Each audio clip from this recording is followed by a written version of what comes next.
Hey guys, tonight we drift into a moment the textbooks rush past. The lantern flickers, the tide pulls, and the wind smells like salt and secrets. Somewhere behind a heavy oak door, the world is tilting. If this helped you wind down, maybe drop a like and subscribe. It's free, easy, and totally optional forever. It's Lisbon, 1476. A storm rolls over the docks like a beast waking up.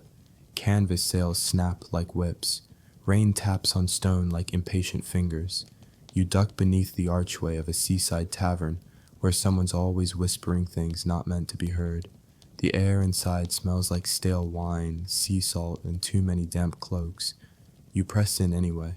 You're not here for comfort, you're here for rumors. A group of sailors huddle around a warped table, tankards half full and eyes full of maps. Not your average doodles. These are secret things copied by candlelight from whispers and bribes, maps of places west of everything known. And they're saying someone's going to try it, sail straight west into the belly of the unknown. Someone mad, someone named Colombo. Colomo? Whatever, doesn't matter yet. You listen, breath held, because you know something they don't, that this isn't the beginning of discovery. It's the continuation of denial. Because you know what they're about to call a new world? It's already full. Let's rewind. Imagine a continent humming with life, thousands of languages, empires and huts, hunters and astronomers, farmers who grow three sisters from the same soil. You walk among the Mississippians and Maya, the Taino and the Zapotec, the Inca, the Carib, the Anishinaabe. You watch kids chasing smoke from fires their grandmothers are stoking beside the bones of ancestors. It's not undiscovered, it's just not part of your maps yet. But hey, Europe doesn't have Google Earth, it has gossip, and maps don't show people only the places Europeans know exist, which means if no white guys plant a flag there, well, it might as well be empty, might as well. The Portuguese are obsessed with Africa. Their caravels hug coastlines, tickling the edges of empire. But they don't dare go west. That's sea monster country. Sea monsters and waterfalls and, gasp, eternal falling. You, on the other hand, you're curious.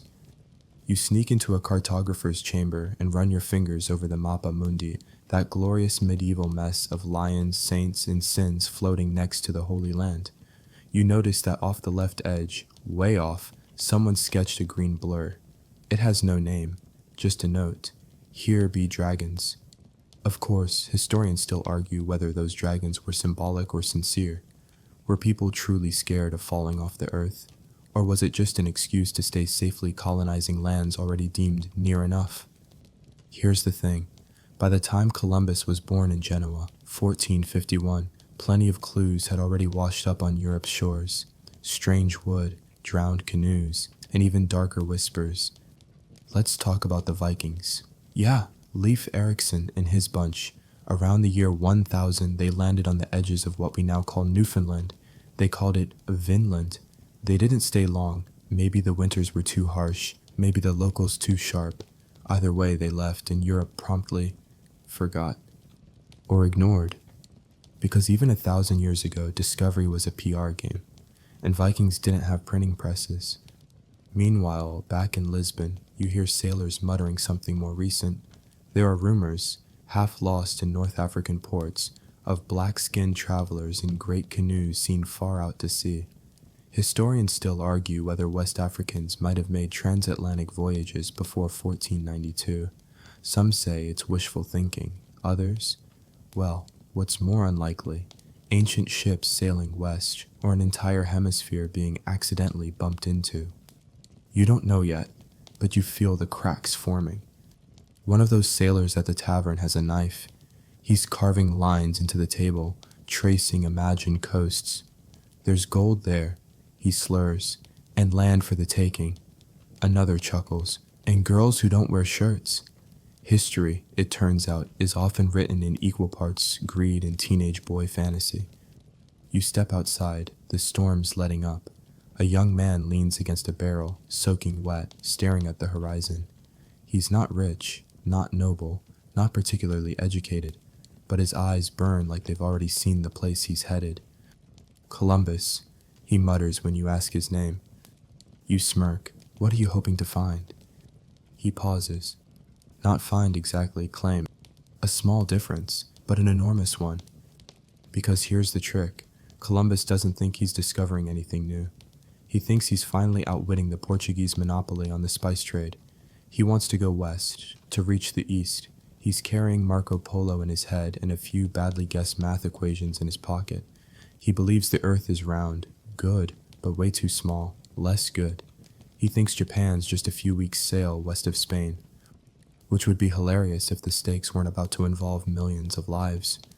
See, you can't discover something that already has cities, schools, and sewage systems, but if you label it new and your own, and if your king agrees, then suddenly, it becomes yours. You feel it already, the gears of empire turning. The idea isn't to explore, it's to extract, not to meet, but to rename. And the fact that people live there, that's an inconvenience, one the maps conveniently leave out. You stare back at the water. The waves look the same in every direction. But somewhere out there is a future full of ships, swords, sugarcane, and silence. You don't know it yet, but in a few years, they'll call Columbus a discoverer, and ignore the million humans whose lands were found. You shiver, not from cold, from the creeping feeling that history's most dangerous inventions are words. Like discovery, like new, and somewhere behind you a door slams shut. The voyage has begun. You're still there on the dock, the wind softer now, but the idea of discovery still rustling in your thoughts like dried parchment. You start to wonder, if Columbus is supposedly the first, then what about all those others? The quiet names, the forgotten sails, the coastline sketched long before 1492. You follow the thread back, past the admiral's boots, into the half-lit shadows of older voyages.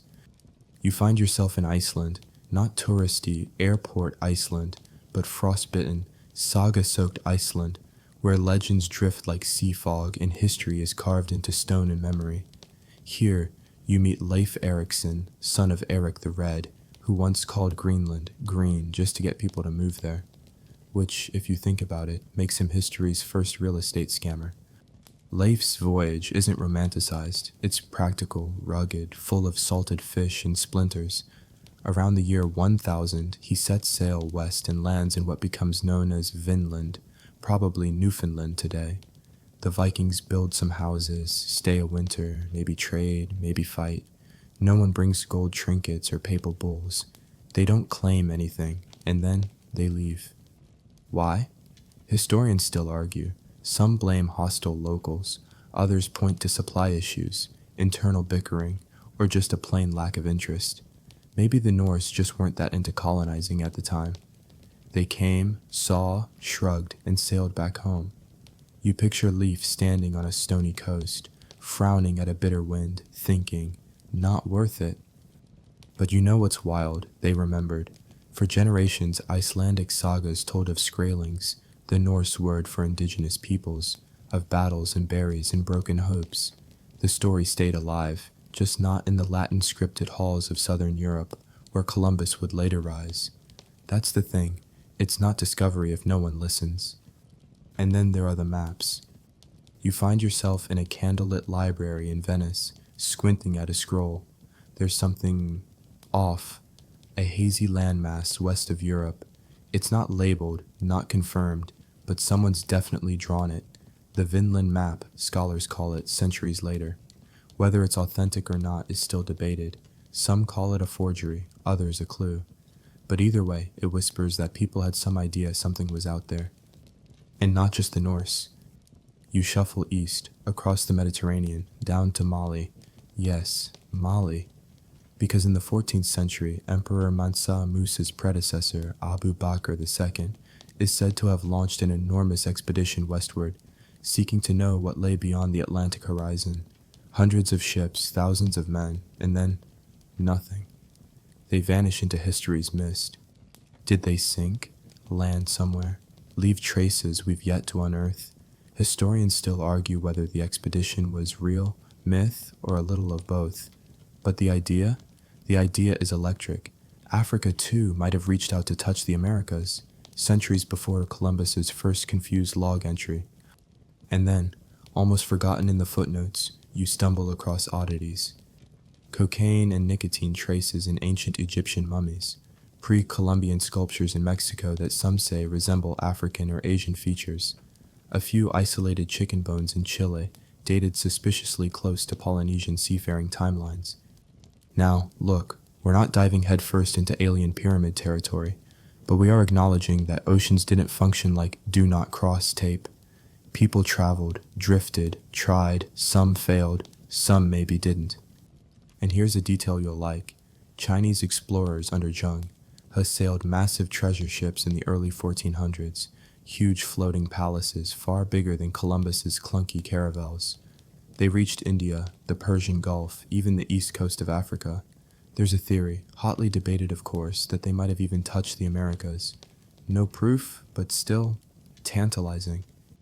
You sit with all of this, sagas, scrolls, shipwrecks, stories, and a picture starts to form, not of a new world waiting to be born, but of an old world already humming with movement, trade, exploration. But here's the catch. When history gets written, it's not the first to arrive who gets remembered. It's the one with a printing press, a patron, and a sword. Columbus had all three. So when he lands, and we'll get to that soon, he brings more than just curiosity. He brings a system, flags, contracts, categories. He's not just arriving, he's erasing what came before. You sigh, walking the imaginary coastline of forgotten arrivals.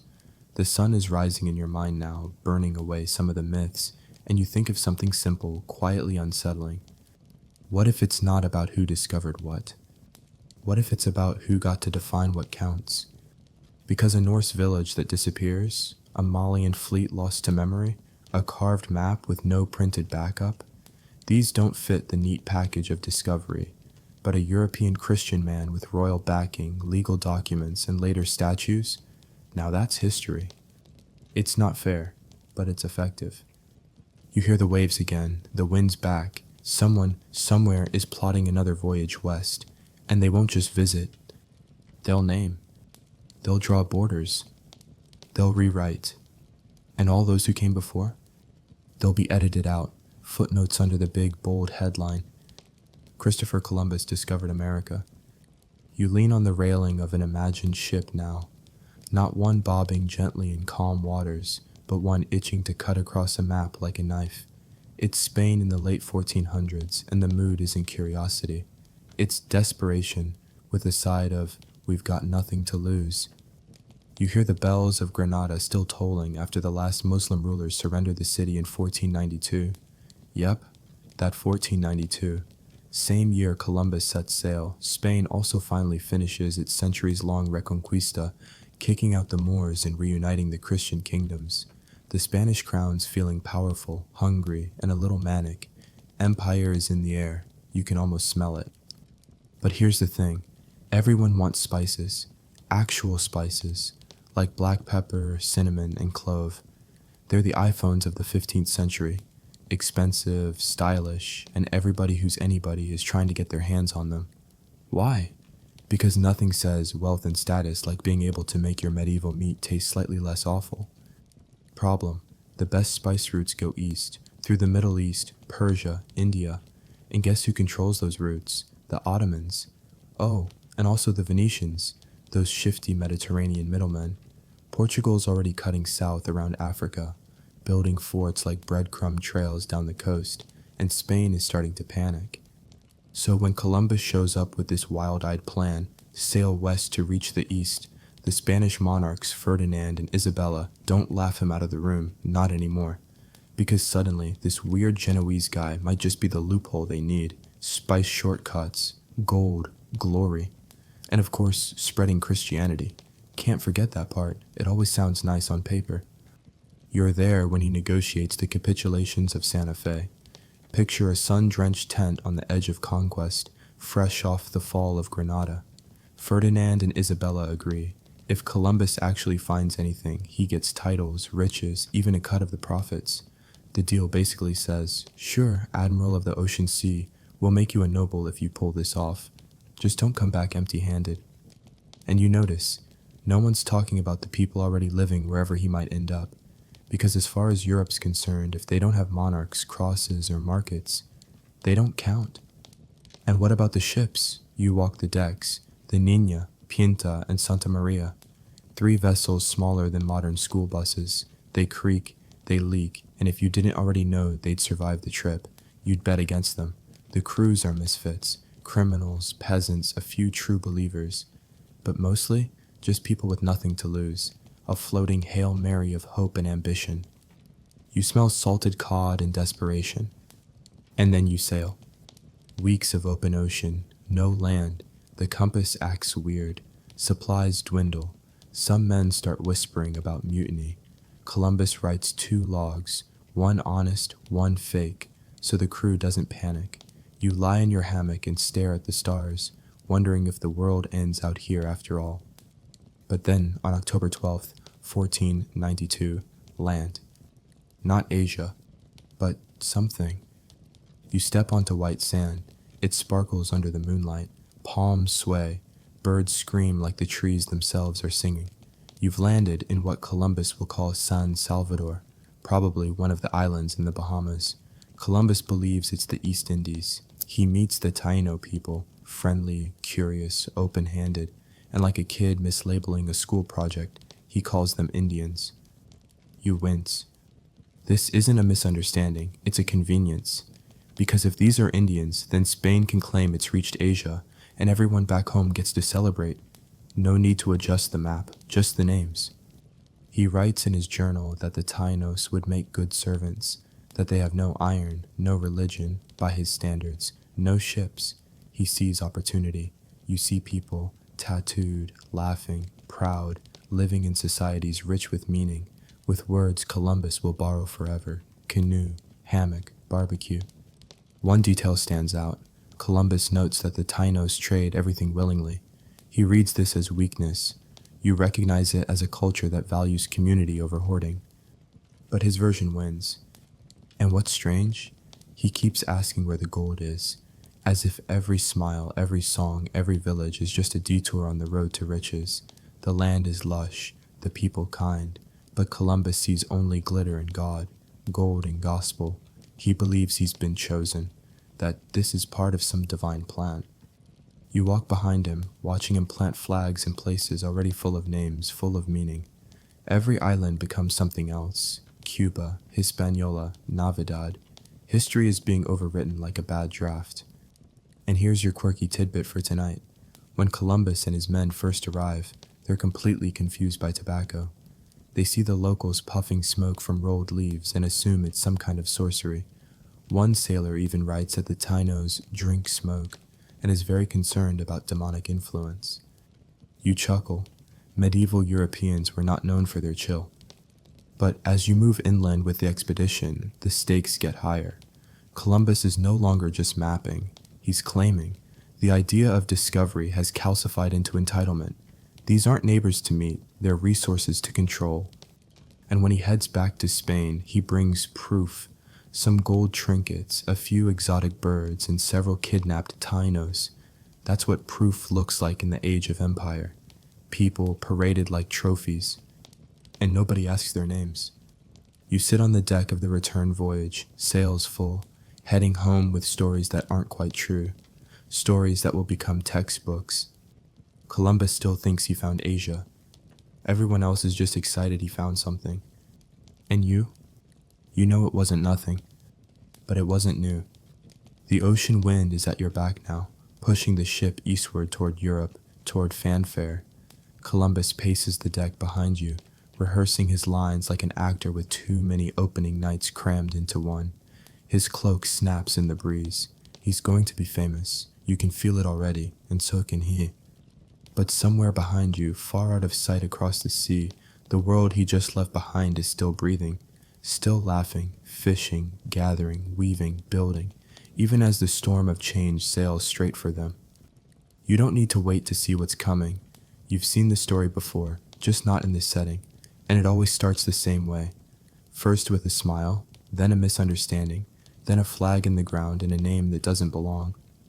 The moment Columbus lands in the Caribbean, you're struck by the richness of what he calls new.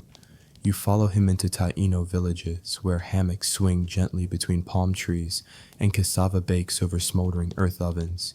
People welcome him with open hands, feathered gifts, even help in navigating island to island.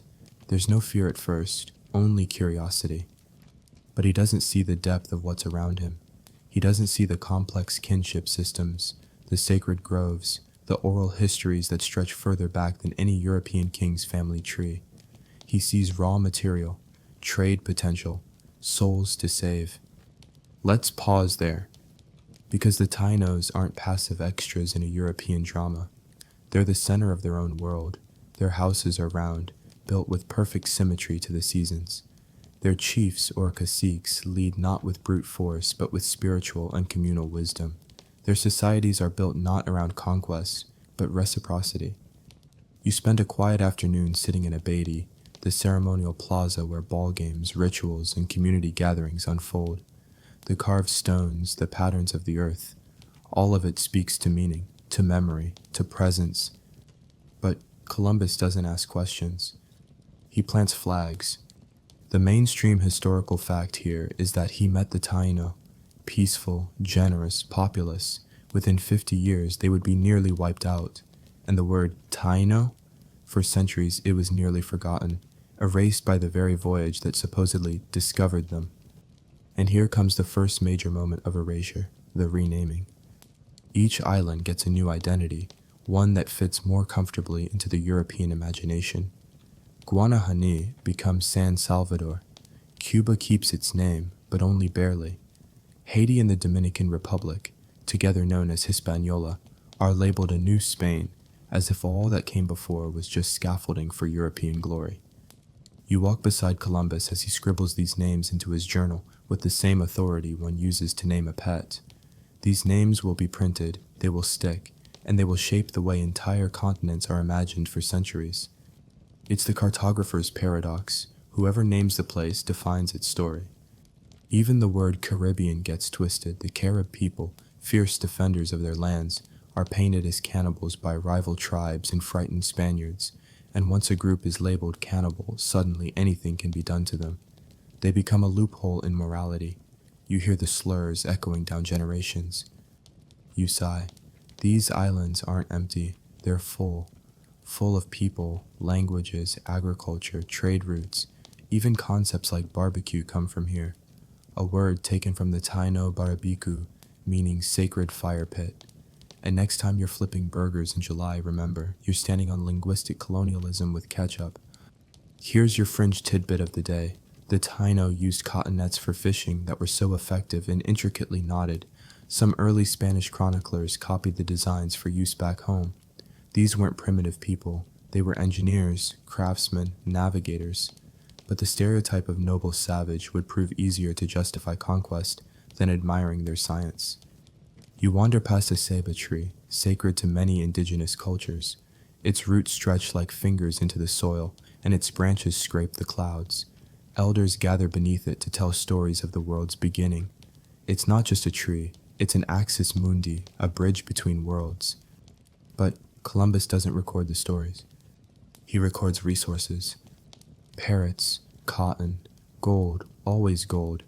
He asks about it constantly, like a man scanning a party for Wi-Fi.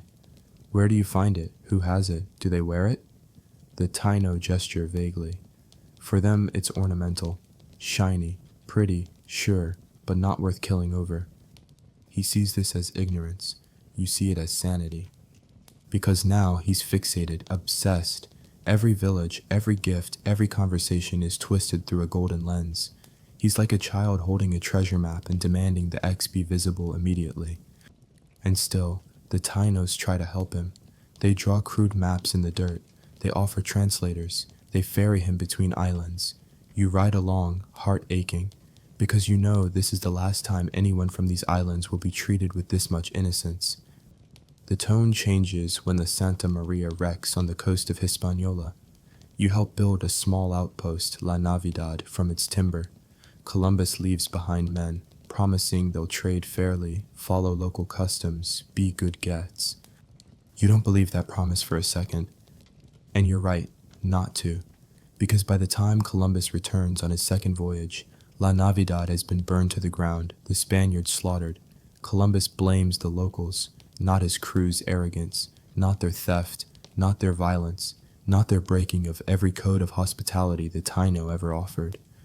You look out over the ocean and whisper to yourself the truth that no one wants to write in the journals. They didn't welcome invaders. They welcomed strangers. And strangers decided to become owners. You close your eyes. The island still breathes under your feet. Somewhere, a child is listening to a story older than the pyramids. But soon, even their language will be swallowed by conquest. And the world will call it progress.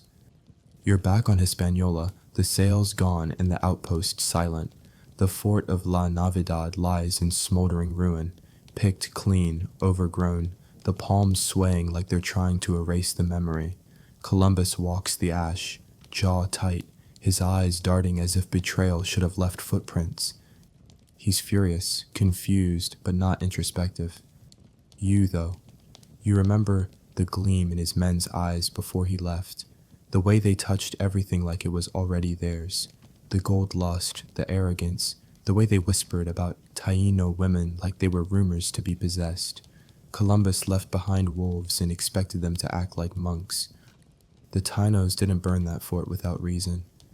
Now, Columbus has returned with more than just flags and dreams. 17 ships, over 1,000 men. His second voyage is less a voyage and more an invasion.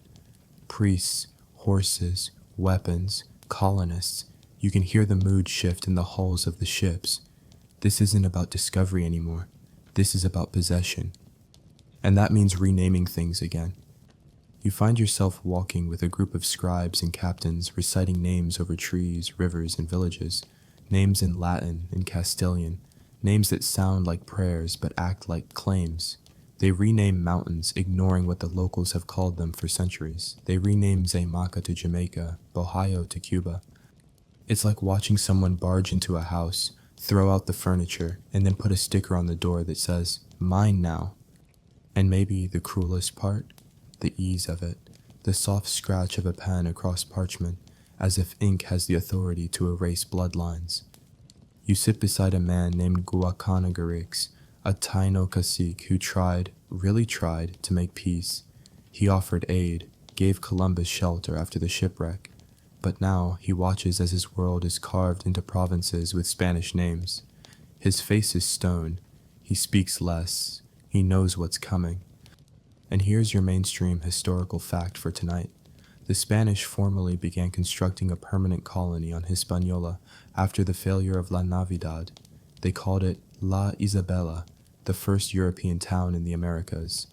And it failed almost immediately. Disease, hunger, infighting, poor planning. Turns out planting a city isn't as easy as planting a flag. But the pattern holds. You keep building over the ashes of what you don't understand. And here's a fringe tidbit you'll like. The name Hispaniola wasn't Columbus's idea. It likely came from one of his lieutenants, possibly inspired by Spain's own self-image. Little Spain, a cute title, a colonial fantasy, as if calling something familiar would make it so. The tragedy is, the renaming worked. It always works. Names have gravity. Once printed, once said enough times, they become real. And the old names? They vanish like smoke over the ocean. Historians still argue whether the Taino had centralized maps, whether their names were fixed like ours or oral and fluid. Some say they used direction based on rivers and stars, not abstract concepts like latitude or longitude. But whatever the method, those names mattered. They carried meaning. Now they're overwritten, pixel by pixel, syllable by syllable. You pass a sign hammered into a tree. Valle de Oro, Valley of Gold. No gold in sight, of course, but Columbus believes it's there, and that belief is stronger than the truth. It's almost religious. You wonder, does he see himself as a prophet, a chosen one, a man of destiny? Maybe, but even prophets usually get the name of the place right. It doesn't stop there. He begins drafting letters back to Spain, long, glowing, self-congratulatory reports. The lands are fertile, the natives are docile, gold is everywhere, just out of reach. And most importantly, he's claimed it all in the name of Spain and Christianity. There's a moment where you help fold one of these letters. You seal it in wax. You realize this is the beginning of Europe's fiction about the New World, a beautiful, dangerous fiction that paints untouched paradise waiting for virtuous conquest. The Taino don't get a voice in these letters. Not even their names survive intact.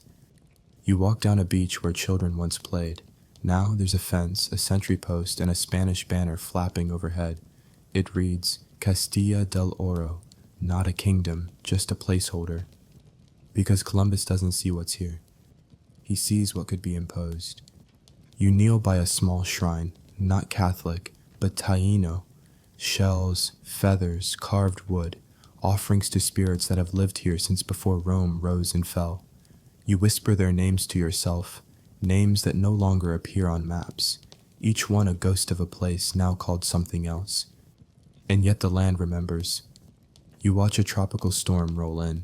Rain lashes the coastline, the Spanish huddle in their fort, but the Taino, the few who still remain near, they know where to go. They've always known. The island speaks to them. The Europeans rename the rivers, but they don't know where they flood. They rename the mountains, but they don't know which ones move. They rename the stars, but they don't know what they meant. And maybe that's the saddest part, not just the arrogance of taking someone else's home, but the blind belief that renaming it makes it yours. The rain has passed, but the air still carries that sharp electric smell, like something sacred just got interrupted. You walk past scorched trees and flooded fields where cassava once grew freely. Now, Spanish fences slice the island into blocks, lines drawn in the dirt, territories claimed in languages no one here spoke just months ago. And through it all, Columbus still believes he's in Asia. Yes, Asia. You blink, you shake your head, but he keeps insisting. In his letters, in his logs, even to the royals back in Spain, he repeats it like a mantra. Tsipangu, his name for Japan. Cathay, China. Every coconut grove becomes a potential spice field. Every new island is just one more stepping stone toward the fabled empires of the East. You sit beside him as he scrawls a journal entry, squinting at the horizon like it might resolve into pagodas or silk markets if he stares hard enough. His geography isn't just wrong, it's clumsily wrong. And the scary part? Nobody back home can really prove otherwise. You whisper gently, "This isn't Asia." He doesn't even look at you. Because here's the trick. If you believe hard enough, and if you have enough ships and soldiers behind your belief, then reality starts to bend around you, at least for a while. Columbus calls the Tainos Indians, and it sticks. You cringe every time, because names become habits and habits become history. And so entire nations of people spanning continents get boxed into a word meant for a completely different place, because one guy misread the ocean. Mainstream historical fact. Columbus never realized he'd discovered a new continent, not during his lifetime. Even after 4 voyages, countless villages, uprisings, and collapsing settlements, he still thought he was exploring the edges of Asia. And the term New World? That wasn't his either. That came later in a different letter by a different man. But let's go back. You trudge through a wet clearing with Columbus and his men, following a footpath trodden by generations of Taino families. You come to a village, palm-thatched roofs, quiet gardens, smoke curling gently from cook fires. The locals step back as the Spaniards arrive, wide-eyed. You can feel it again. The shift. This isn't a meeting. It's a misunderstanding wearing armor. Columbus is looking for spices. The villagers are offering hospitality. He asks about gold. They show him jewelry passed down through families. He demands directions to an emperor. They gesture toward their cacique, who wears no crown but carries the weight of his people in his voice. It's like trying to decode poetry with a sword. And here's a fringe detail you won't find in most school books. Columbus once speculated, in total seriousness, that the people he met lacked facial hair because they plucked it out. He found their smooth skin unsettling. That's right, the guy thought eyebrow grooming was a political insight. But here's what really unnerves you, the letters. He keeps writing letters, glowing, dramatic, almost theatrical. These are performance pieces crafted for royal eyes. The people are gentle.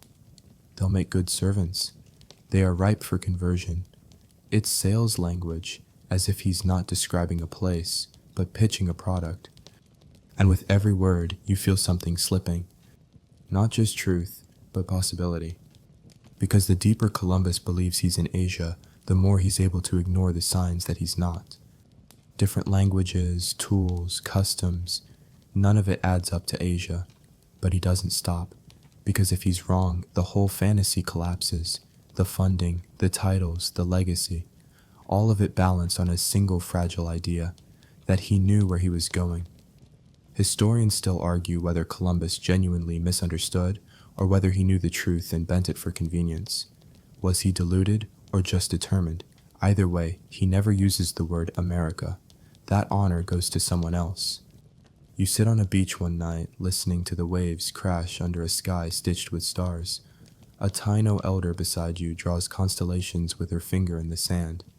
This one, she says softly, tells us when to plant. That one, when to hunt. You glance at Columbus across the campfire, polishing his compass and maps, ignoring the sky above him. The one full of knowledge, if only he'd look up. You think of all the missed moments, the questions never asked, the stories never written down, because you don't discover a land by walking past its stories. But Columbus isn't interested in story. He's interested in ownership. He scribbles a note in his journal about how easy it will be to convert the natives. He sees their lack of weapons as a divine sign, their hospitality as weakness, their culture as a blank page. You know better. You've eaten their food, danced at their ceremonies, learned their words.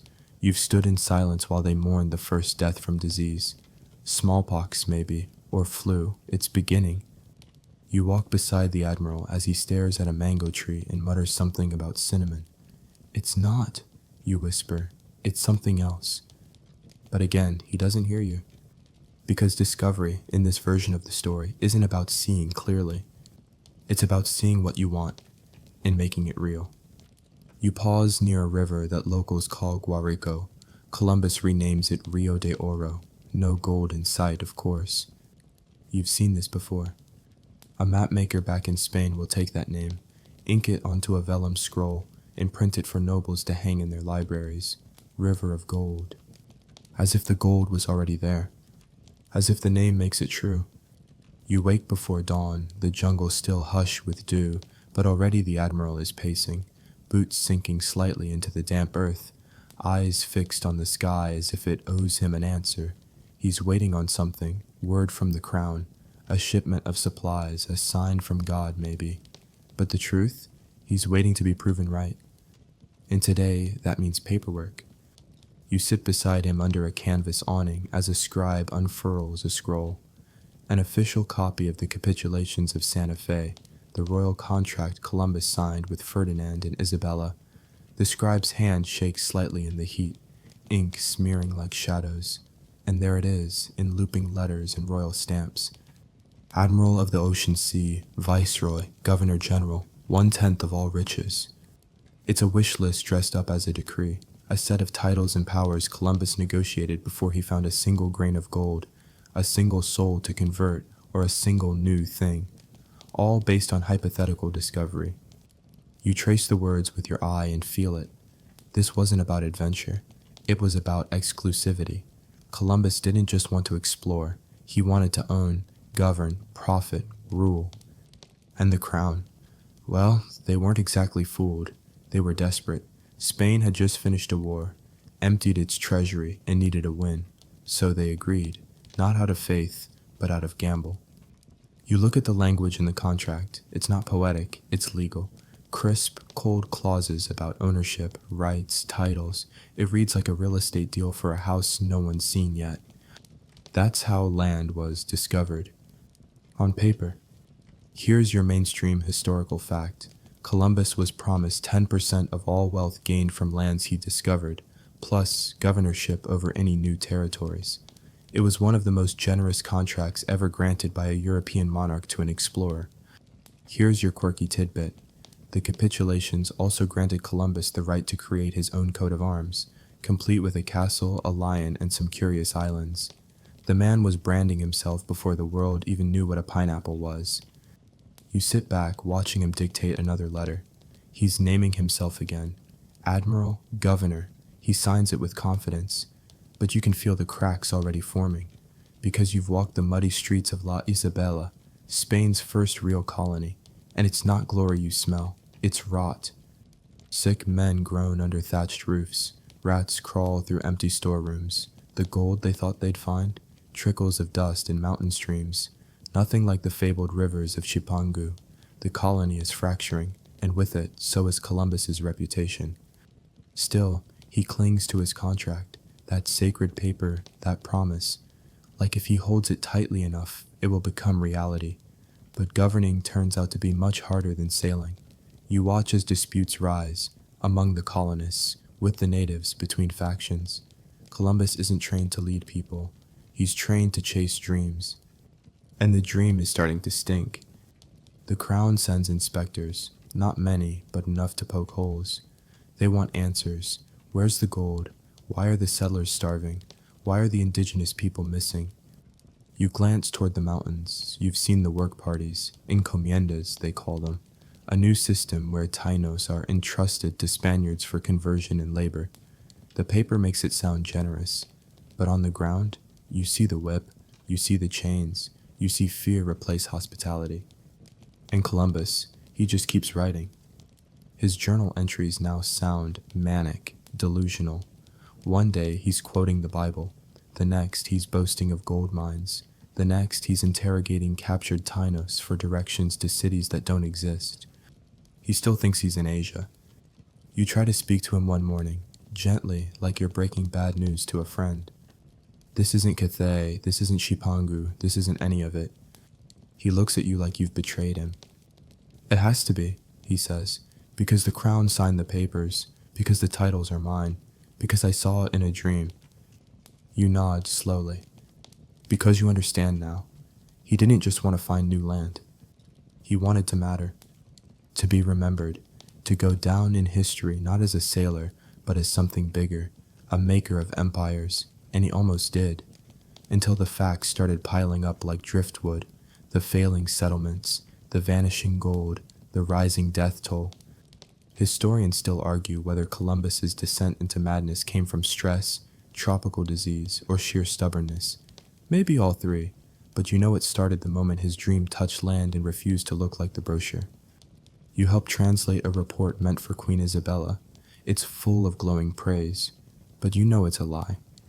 You helped write it, and you wonder how many of history's most enduring truths began that way, forged in fantasy, stamped in wax, mailed across oceans. Later that night, you sit with the Taino elder again. She asks what's written in the letters. You hesitate. You lie. Just weather reports. Because how do you explain to someone that their world is being sold out under titles they can't read? And still, Columbus signs another letter. Admiral of the Ocean Sea. But the sea is quiet tonight. The ocean doesn't care what he calls himself.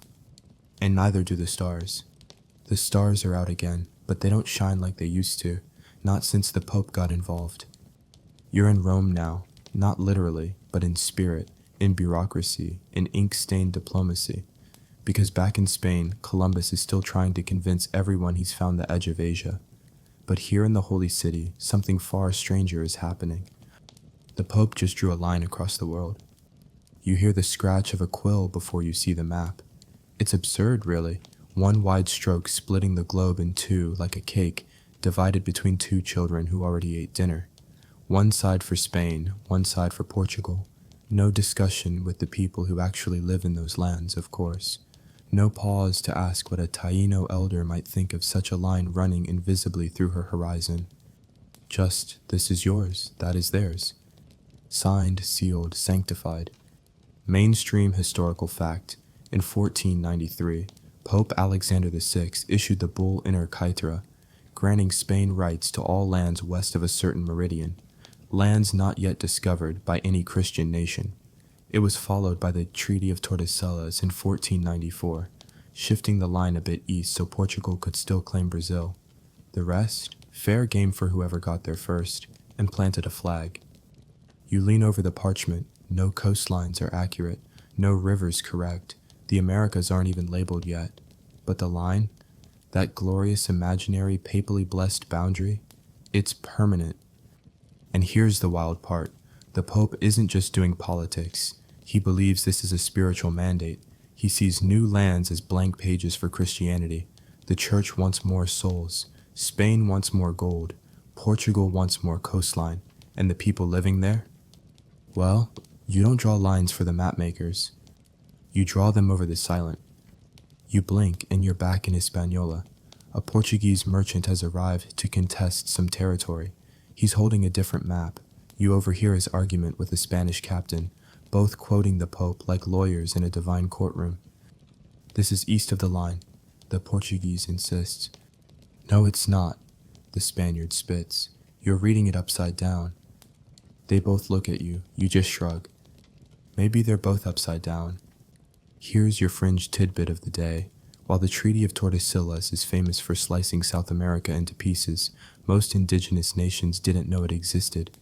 And the few that eventually heard about it didn't take it seriously. Why would they? It was just paper. Paper doesn't stop spears or memory. But you feel it. The slow spread of this idea. That land can be measured without walking it, claimed without knowing it, blessed without hearing its songs. You sit in a village on the western side of the line, watching Spanish priests build a mission beside an old ceiba tree. The elders speak in hushed voices. They don't understand why these strangers care so much about names and fences. One mutters, the gods will laugh at their chalk lines. But the chalk lines win. Because now there's legal framework for colonization. Now it's not just about discovery, it's about entitlement. You start hearing a new word whispered between bureaucrats, doctrine of discovery. It's not official yet, not global, but it's forming. A belief that Christians have a divine right to lands unclaimed by civilized powers. Historians still argue whether the Pope's decree was a political favor or a sincere theological act. Some say Alexander VI was trying to appease Spain for personal gain. Others think he genuinely believed he was guiding souls toward salvation. You watch the first chapel go up on Hispaniola, palm fronds tied into a rough cross, a bell hauled ashore from a ship. You hear the Taínos ask why this god needs houses and swords. You don't have a good answer. Because the story now isn't we found land. It's we've been given it.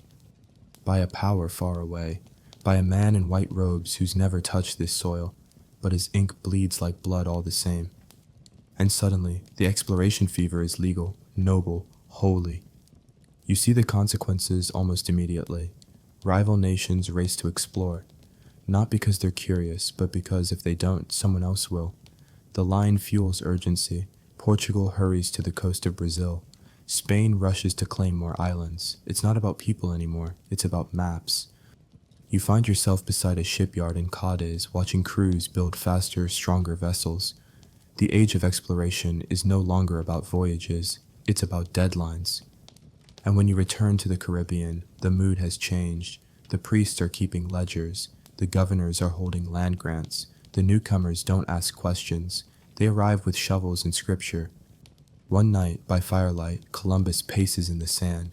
He's heard about the treaty. He's furious. The Pope is giving away lands that he discovered. Lands he rules. He writes angry letters, demands clarifications, but nobody listens. You realize something.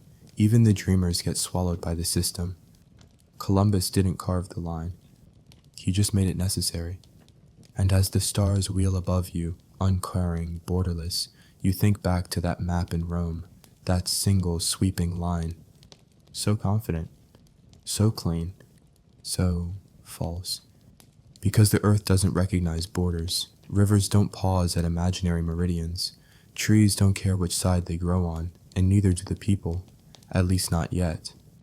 But the papers say otherwise, and soon paper will speak louder than stone. The parade is loud, but you hear mostly silence. You're back in Spain now, in Barcelona, standing in a crush of velvet cloaks, feathered hats, and stomping boots.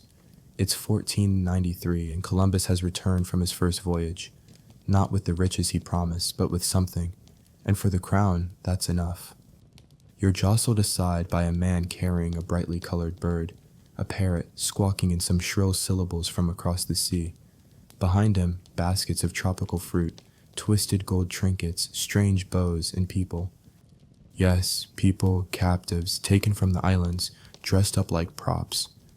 Columbus rides a white horse behind them, posture stiff, smile fixed. The crowd cheers, children throw flowers, priests cross themselves. The admiral looks proud, but you can feel the strain behind his eyes, like a man holding up a house of cards in a wind tunnel. You trail behind as they pass the royal court. Queen Isabella leans forward, intrigued. Ferdinand strokes his beard. They nod, they smile, they ask questions. And when the moment comes, the big moment, Columbus kneels, presents the gold, the feathers, the tainos, and lies. Oh, not a whopper of a lie, just selective truth. He tells them the land is rich, the people are welcoming, the path to Asia is within reach. He tells them gold is plentiful, just needs a little digging. He says the natives are docile, spiritual, ready for baptism. He doesn't mention the wrecked fort, or the sickness, or the fact that he still thinks he's somewhere near India because he refuses to believe otherwise. You listen carefully as the crown nods along. They want it to be true. And so it becomes true. Mainstream historical fact. When Columbus returned to Spain in 1493, he brought with him several Taino people. Some say 6, some say 10. At least 2 died en route. The rest were paraded through the court to show what had been discovered. This was one of Europe's earliest public encounters with indigenous Americans. But you saw those people back on the islands. You sat with them, ate their food, heard their stories. Now they stand in court like mannequins, strangers among strangers. You catch the eye of one boy, maybe 12 years old. He doesn't smile. He doesn't flinch. He just stares like he's already understood what this world expects of him, and refuses to give it. And here's your fringe tidbit. Columbus never brought spices. Not one cinnamon stick, not a single clove. That part of the dream, still missing. But somehow, no one seems to notice. Because spectacle works better than proof. Columbus writes a new letter soon after, a grand one addressed to the most Christian monarchs. It's printed quickly, distributed widely. Within weeks, it's in Rome, Paris, London.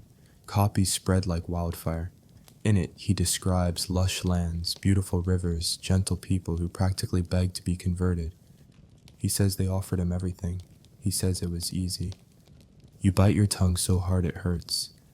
Because this letter becomes the first true marketing campaign for empire. It's the PowerPoint presentation that launches 1,000 ships. Europe reads it and believes. Why wouldn't they? They weren't there. Historians still debate how much Columbus exaggerated. Some say he genuinely believed the Tainos were without guile, innocent children of Eden. Others argue he crafted the narrative to secure more funding. Either way, the result is the same. The floodgates open.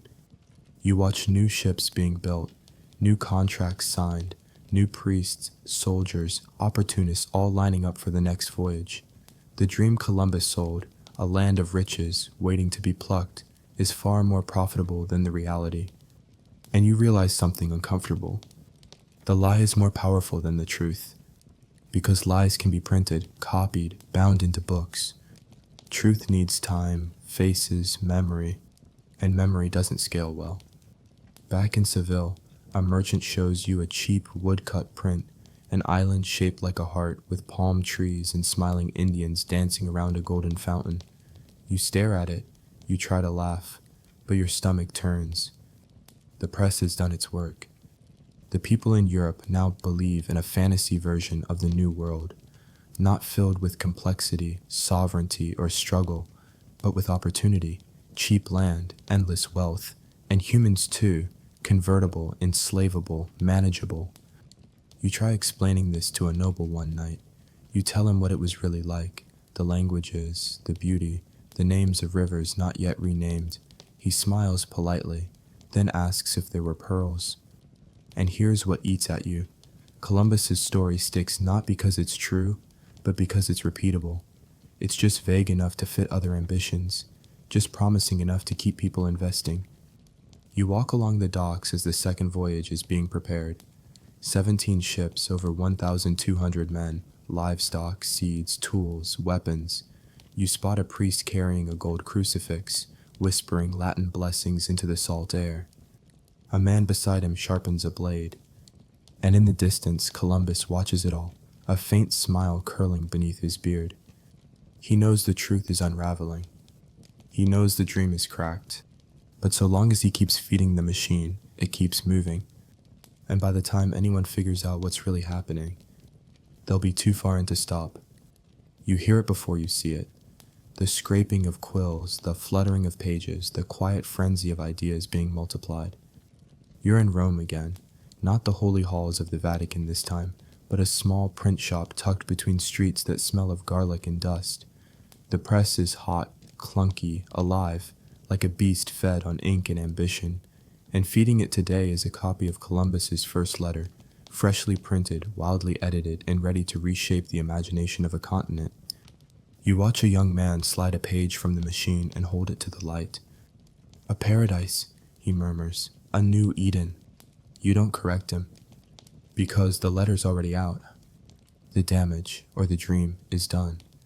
Mainstream historical fact: Columbus's 1493 letter to Ferdinand and Isabella was the first widely published description of the New World.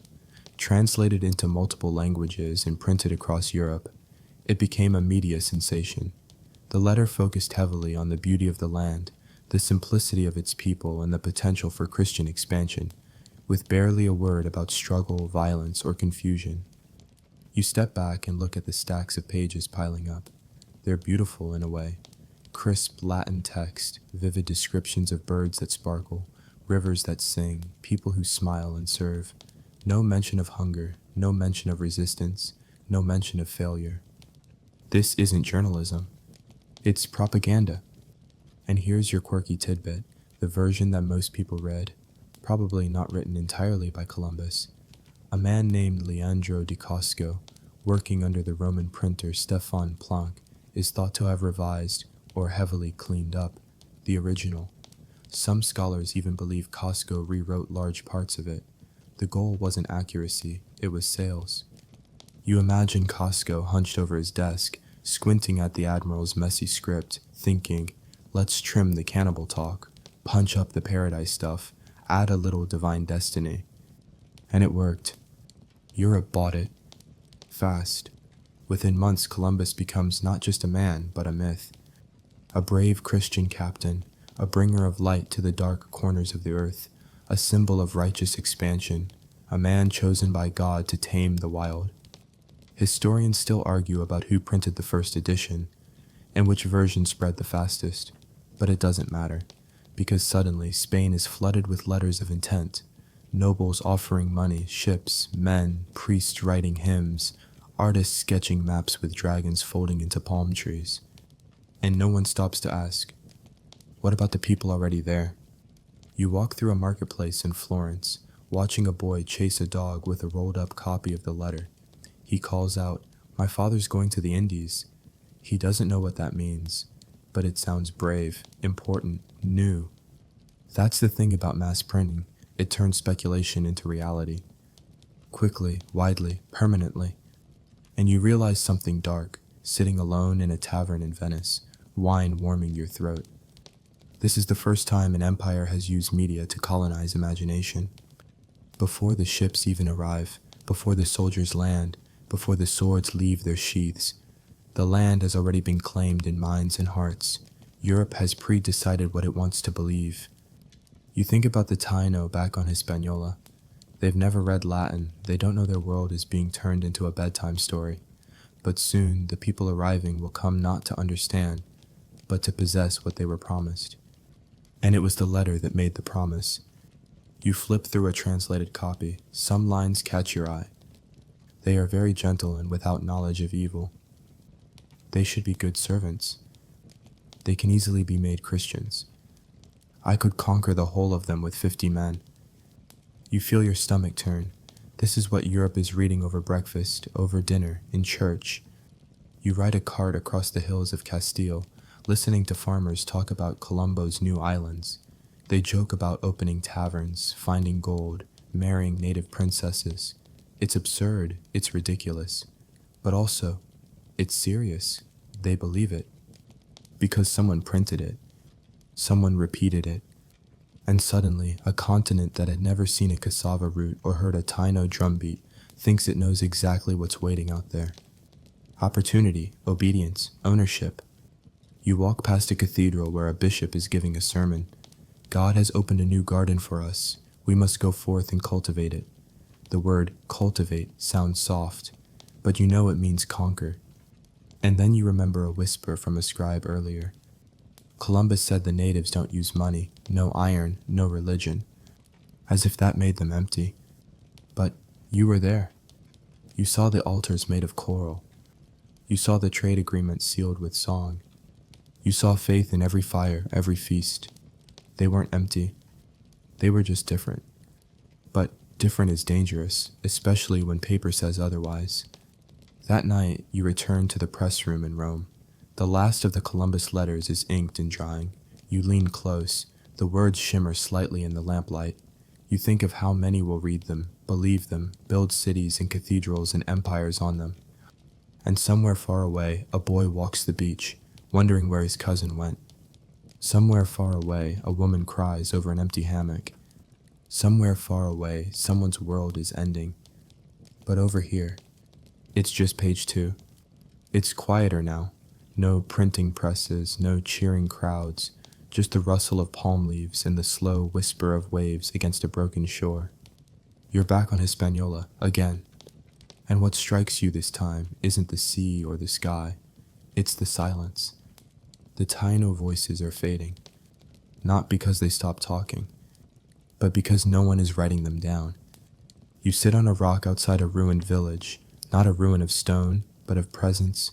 The gardens are gone, the ball court abandoned, the sound of laughter that once floated across the valley, choked out by coughing, by crying, by chains. The Spaniards still speak, of course, loudly, commands, orders, prayers, but the Tainos are retreating into corners, into shadows, and you realize something devastating. No one is recording what they said. There are no Taino chronicles, no published letters, no written pleas. Their thoughts, their questions, their anger, it's all trapped in air and memory. And air doesn't archive well. Mainstream historical fact, very little of the Taino language or oral history was preserved by Europeans.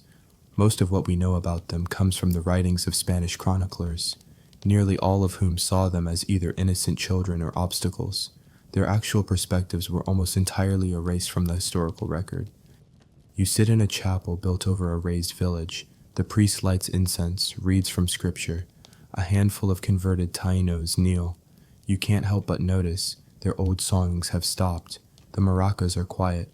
The rhythms of their ceremonies, gone. But that doesn't mean they don't still feel it. It just means no one's listening. And here's your fringe tidbit.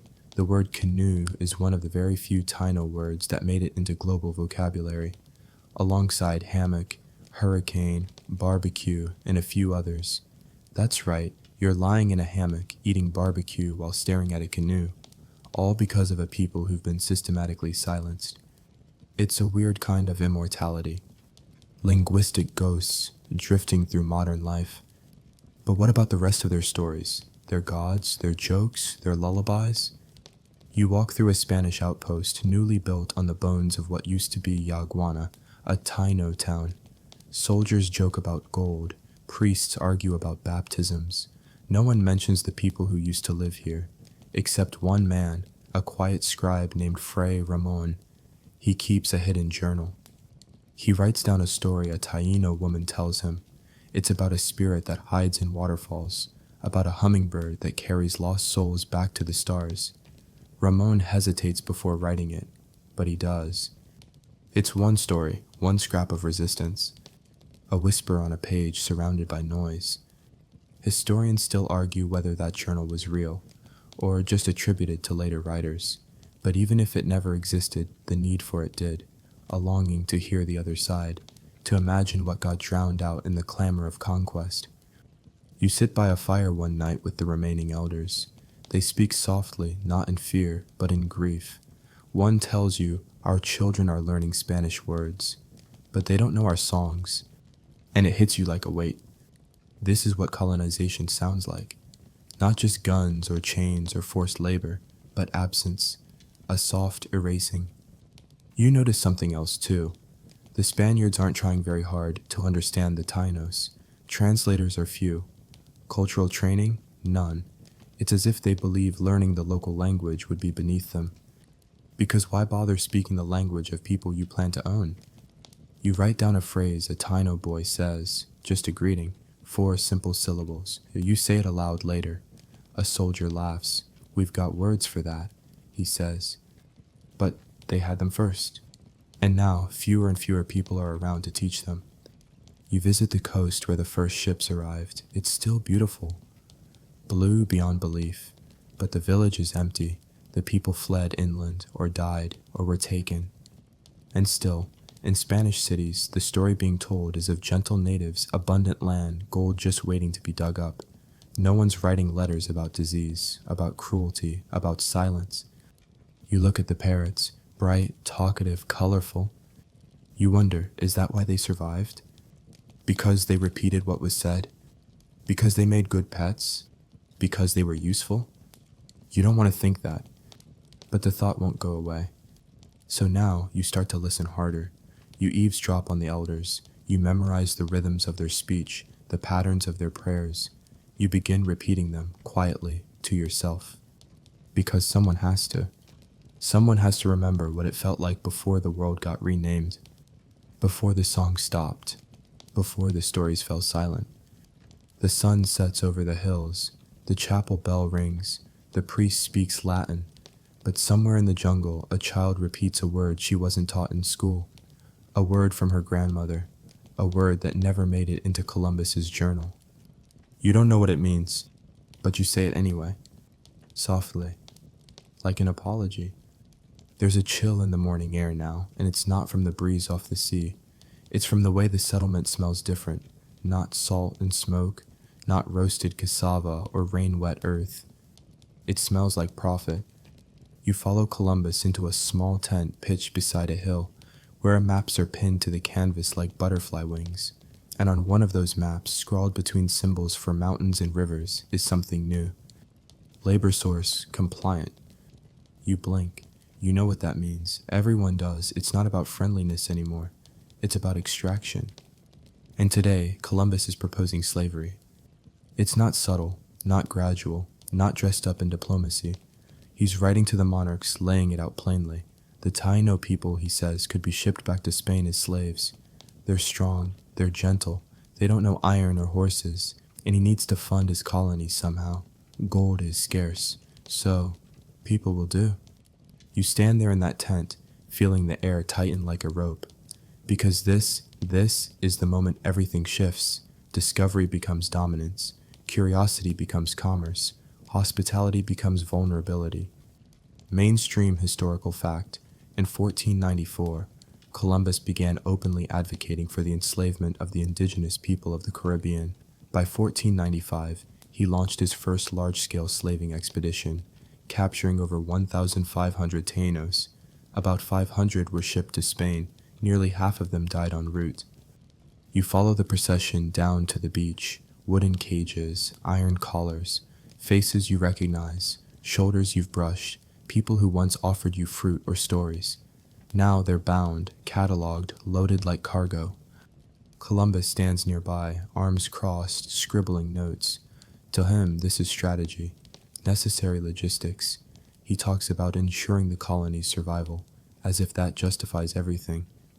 He doesn't see their eyes. But you do.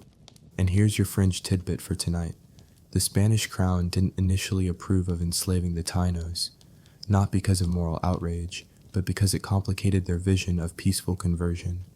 They weren't ready to publicly endorse slavery. So, in the meantime, Columbus called it relocation for Christian instruction, a neat little euphemism for chains. Historians still argue whether the monarchs knew what was really happening, or whether Columbus filtered the truth just enough to keep the gold flowing and the conscience clean. But here on the ground, there's no ambiguity. You walk through a clearing where a Spanish captain is drawing lots to divide captured people among his men. 5 to you, he says, 3 to the priest. One soldier asks, "What if they don't work?" The captain shrugs, "Then they die." It's said like a weather report. And yet, not everyone agrees. Some priests begin to raise quiet objections. A few colonists are uncomfortable. A Spanish friar writes in his journal, "We came to save their souls, not steal their bodies." But their words are whispers in a roaring storm. Columbus believes he's still acting under divine authority. He still frames it all as part of a holy mission, saving the souls of the heathens, spreading civilization, bringing order to a wild land. But that argument starts to feel thinner with every shackled wrist. You sit by a fire one night beside a Taino man who once served as a translator. He stares into the flames, unmoving. "I told them your words," he whispers, "but you never listened to mine." And it hits you. Language was a bridge, and now it's a cage. Because even the idea of conversion becomes corrupted. It's not about faith, it's about control. Baptized Tainos are labeled Christian servants, their labor now righteous. And if they resist, then clearly they are heathens, and enslavement is justified. You watch as this logic spirals. Soft power becomes hard. Invitations become ultimatums. Gifts become chains. You see the first gallows go up on the edge of the colony, a warning, a message. And somewhere deep in the hills, the first rebellions begin. Small at first, sabotage crops, hidden paths, quiet disappearances. You hear stories of Taino leaders refusing to bow. One woman poisons a water supply. A man smashes Spanish tools with a stone.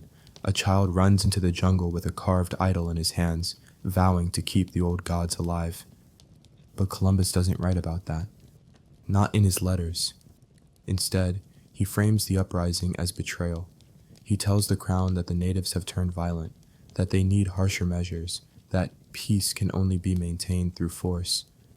And you see the word forming long before it's formalized. Justification. The great lie of colonizers. That brutality is benevolence. That chains are salvation. That silence is acceptance. You walk past a Spanish warehouse where bodies are being counted like bushels. A captain mutters about quotas, another about spoilage. You wonder how long until someone invents the phrase acceptable losses. And all the while, the parrots still squawk, the trees still bloom, the rivers still run. But something is wrong. The land remembers kindness, and it recoils at what it's now being asked to carry. You sit alone on the beach that night, watching a slaving ship vanish into the dark. You wonder if the people aboard believe they'll ever come back. You wonder if they'll survive. You wonder how long it will take for the world to stop pretending this was ever about discovery. The sun rises red over the sea, the kind of color that makes you uneasy, like a warning dressed as beauty. You walk inland, away from the harbor, past banana groves and blackened cook fires. The colony feels brittle now, like something built on sand waiting for a hard wind. The outpost called La Navidad is long gone. Now there's a newer settlement, La Isabela, but the sickness of ambition still hangs in the air. Tensions are boiling. The Taino are resisting more openly. Spanish settlers are muttering about rebellion. And you're starting to see the whole project teetering on the edge of collapse. This is the chapter where the empire turns on itself. Because when gold doesn't flow and converts don't multiply, and the air grows thick with disease and discontent, the blame has to land somewhere. And Columbus? He's not going to take it. So he finds a scapegoat. The burned fort, the missing tribute, the killed Spaniards. He pins it all on the Taino, specifically on the cacique Caunabo, a leader of steel eyes and stone patience. Caunabo, the one who allegedly led the attack on La Navidad. Caunabo, the one who dares to say no. Mainstream historical fact. In 1495, Columbus captured Caunabo through a deceitful ambush. Spanish sources say he invited the chief under the guise of diplomacy and then tricked him into wearing shackles made to look like gifts. Caunabo was taken in chains and paraded like a trophy, a warning to others. You were there, you saw it. The gift was a pair of polished manacles, ornaments of Spain, Columbus said with a smirk you still can't forget. Kaonabo didn't flinch when they snapped shut. He just looked up at the sky like he was listening for thunder. You follow the march as he's hauled through the jungle, guarded, humiliated, but never bowed. The other Taino watch from the trees, silent. The message is clear: resist, and this is your reward. But it backfires. Instead of fear, it sparks fury. Rebellions begin to spread. Whole villages disappear into the mountains. Fields are burned rather than surrendered. Taino warriors ambush supply lines, poison wells, vanish into the brush. They may not have steel, but they know this land like it's breathing with them. The Spaniards are baffled. We gave them God, they say. Why do they resist? As if God came without chains. Here's your quirky tidbit. Columbus once claimed that Kaonabo's brother could summon the moon. A lie, obviously, but a telling one. The Spanish were both terrified and fascinated by the Taino's spiritual knowledge. Instead of trying to learn it, they mythologized it, turned resistance into sorcery, defiance into devilry. It's easier to enslave people if you first make them unbelievable. You help record a census of sorts, not of people, but of enemies. Columbus draws up a list of hostile villages and gives each a quota, so many bushels of gold dust per moon cycle. If the quota isn't met, hands are cut off, literally. You didn't believe it at first, but then you saw it. A young man, maybe 17, stumbles into camp, handless, eyes wide with agony. The blood has stopped, but the message hasn't. You don't write that in the letters. You just remember it.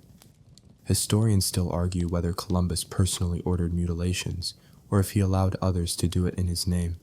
Some records are vague, some are sanitized, but the violence happened, and it happened under his authority. Even the settlers begin to mutter, "This wasn't what we signed up for." Disease is rampant, food is scarce, and many of them, former criminals, adventurers, farmers, begin to question the admiral's leadership. A few plot to leave, a few try to. You walk past a group sharpening knives, not for the Taino, but for Columbus. Mutiny is coming. You see it build like a wave. Complaints reach Spain. Reports are filed. Officials whisper. Even his own men, those he trusted most, begin to doubt him.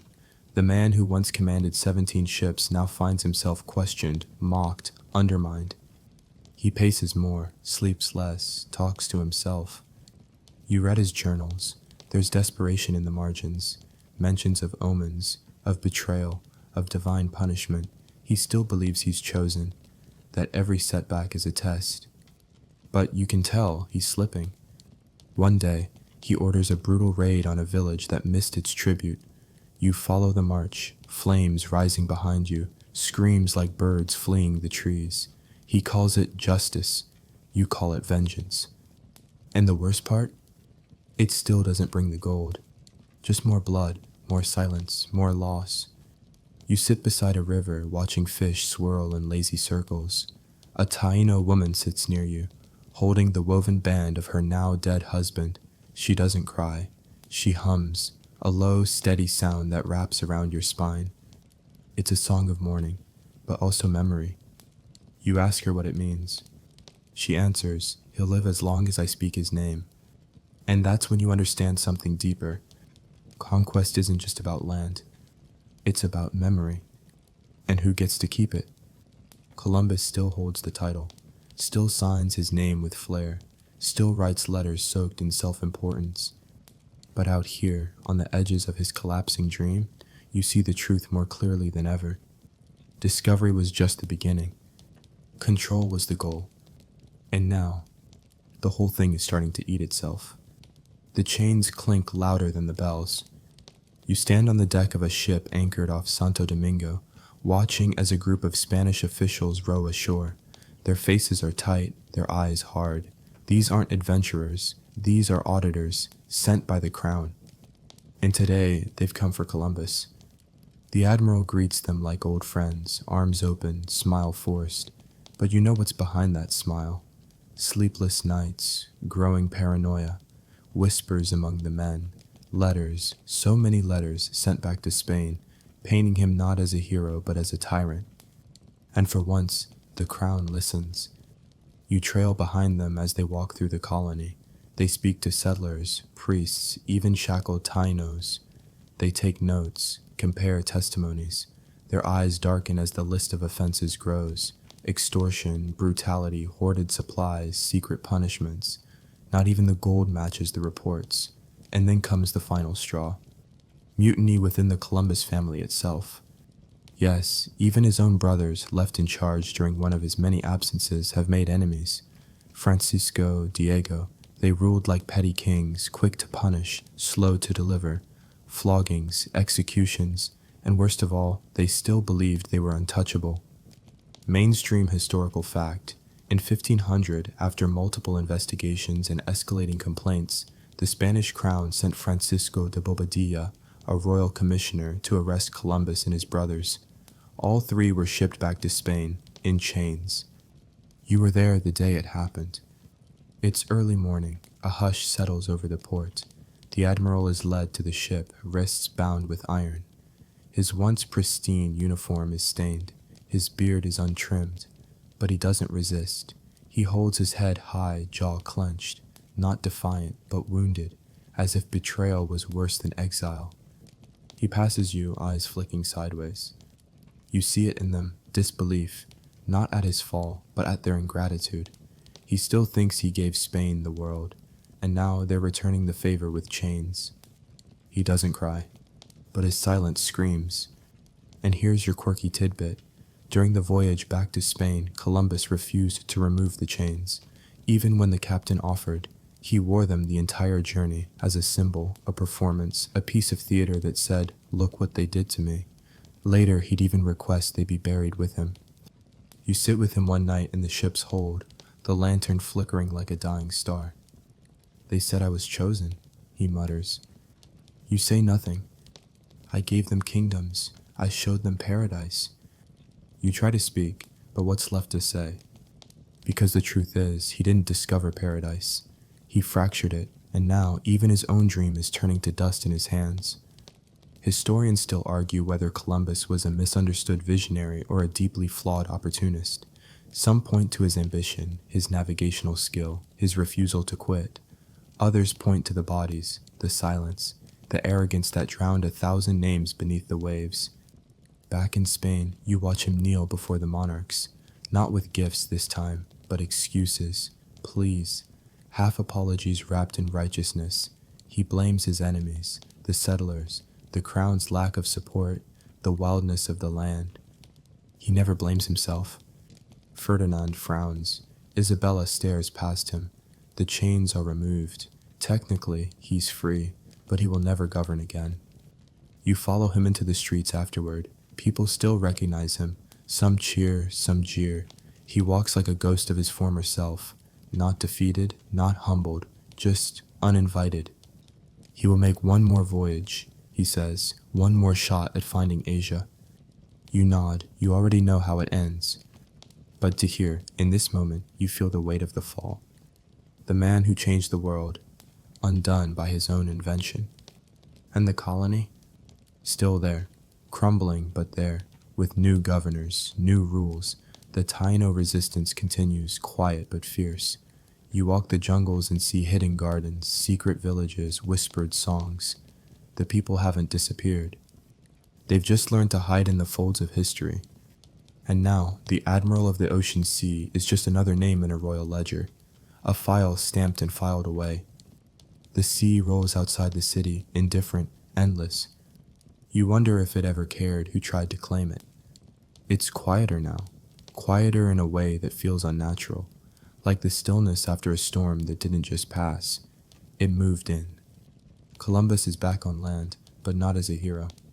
He walks the halls of Spanish courts like a faded mural, still visible but chipped at the edges. He's lost his governorship. His titles are under review. The papers call him troubled. The nobles call him unreliable. But to his family, he's still the spark, still the man who saw the edge of the world and said, "I want that." So now it's their turn to carry the fire. The Columbus family legacy doesn't end in chains. It divides and multiplies. Sons, brothers, nephews, each with a slightly different agenda. Revenge, reputation, riches. Some are sincere, others are savvy.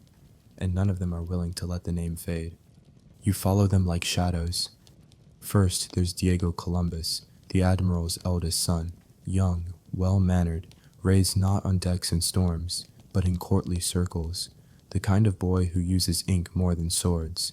When his father is disgraced, Diego doesn't scream. He files lawsuits, lots of them. Mainstream historical fact. After Christopher Columbus's fall from power, his son Diego fought for years to reclaim the family's privileges. In 1508, he was appointed governor of the Indies and later viceroy, the same title his father once held. The Columbus family became one of the most litigious in Spanish history, battling the crown for decades. You watch Diego walk into a courtroom like a man stepping into war, but instead of armor, he's got ledgers, titles, and contracts. He waves the capitulations of Santa Fe like a sword. "A deal is a deal," he says. "Our name built this empire." The crown hesitates, then relents, because they know he's not wrong. Here's your fringe tidbit. At one point, the Columbus family sued Spain for more than 1/5 of all profits from the New World, based on the original contract. The lawsuits dragged on for nearly 50 years, involving multiple generations and enough paperwork to sink a ship. You sit with Diego in a dim chamber, watching him dictate a letter to the king. His tone is polite, but every word is a quiet hammer. "My father discovered this world," he says, "and you've built your kingdom on his bones." But he's not alone. You step into the orbit of Ferdinand Columbus, the admiral's second son, younger, quieter, but razor sharp. Ferdinand isn't here to rule. He's here to remember, to gather, to curate. He doesn't wear armor or lace, he wears ink stains. Ferdinand spends his life building a library, one of the largest private collections in Renaissance Europe. Books, maps, letters. He collects every scrap about his father, every word ever written about the voyages, not to correct the record, but to control it. You help him sort scrolls late one night. He whispers, "History forgets quickly. We have to feed it the right meal." He doesn't lie, he just edits. That's the Columbus legacy now, not conquest, but curation. You see it everywhere, in statues, in medals, in the naming of cities. The admiral may have fallen, but the name rises again and again, because his family works tirelessly to protect it, to polish it, to build a myth so sturdy even truth has to knock twice to get in. And it works. Historians still argue how much of the Columbus legend is fact, and how much is family branding. Some of his own letters were altered posthumously, some journals rewritten by ghostwriters. There are versions of Columbus that contradict each other, yet each insists on being the true one. You hear the whispers. Columbus the visionary. Columbus the villain. Columbus the victim of politics. Columbus the harbinger of empire. And through it all, the family keeps the story alive. They marry well, they buy land, they build influence. Diego's children are given noble titles. Ferdinand's library becomes legendary. The Columbus name, battered, bruised, and bloodied, becomes permanent. You visit Seville years later, where a stone statue of the admiral stands tall in a plaza. Children feed pigeons beneath it. A tourist reads the plaque aloud, "Christopher Columbus, discoverer of the New World." You smirk, because you remember the old world, the one full of people, the one that didn't need discovering. But now, the myth is set in marble, and marble doesn't argue. You pause in a garden where old men play chess under olive trees. One says, "It's funny. The man died in obscurity, but his name conquered everything." And it's true, because the Columbus family wasn't just about sailing west. They were about rewriting the East. They knew that if you control the story, you control the future. And if your father's legacy starts to rot, you embalm it in parchment. And now, the ocean that once nearly swallowed them whole, it's named for something else entirely. But the name Columbus still clings to the shore. It happens almost quietly. Not with fanfare, not with flags, not even with Columbus himself. One day, someone draws a new map, and in the bottom corner, in fine script, a name appears that will eventually rewrite the face of 2 continents. America. You're in a small Florentine office now, the walls lined with globes and dusty manuscripts. No soldiers here, no chains, just maps. And among the many cartographers shuffling parchment, muttering measurements, is a man named Amerigo Vespucci. You watch him lean over a sheet of vellum, the candlelight softening the creases in his brow. He's not bold like Columbus, he's not royal-backed, but what he is curious, sharp, and just self-aware enough to understand the difference between a guess and a discovery. He didn't lead the first voyage, he didn't plant the first flag, but Amerigo Vespucci is about to do something just as lasting. Name the land. Mainstream historical fact. In 1507, the German cartographer Martin Waldseemüller published a world map that included a new continent on the western side of the Atlantic, labeled America in honor of Amerigo Vespucci, who had written letters describing the lands he explored as part of a new world, separate from Asia. It stuck. You watch Waldseemüller's hand move across the parchment. He doesn't hesitate. He believes Vespucci, and Vespucci? He knows this isn't India.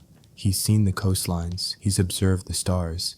His letters, whether real or slightly embellished, argue that these lands are something new. And Columbus? He never made that claim.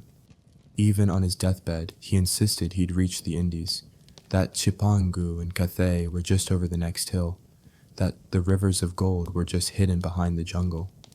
Vespucci, on the other hand, said what others wouldn't. This is not Asia. That small sentence cracked the world open. And here's your fringe tidbit. Waldseemüller originally labeled only South America as America, not the entire hemisphere.